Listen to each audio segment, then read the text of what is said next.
আমরা এই মুহূর্তে আছি আটপাড়া। সবাই বলে বুড়ির চপ, আমি বলি আমার নানির চপ। এই যে নানি, এই সেই ব্যক্তি যার নানির চপ খাইতে হচ্ছে মুন্সিগঞ্জের আটপাড়া।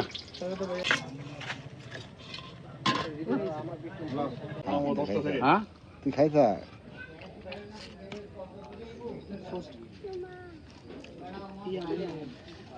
নানি ডিম চপ ছাড়ছ?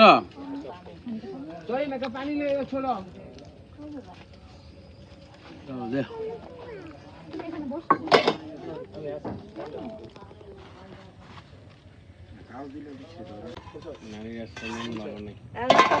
ধন্যবাদ নানি। এই ডিম চপ আছে নানি, 20 টাকা পিস। এই যে ডিম চপ, অর্ধেক ডিম দিয়া।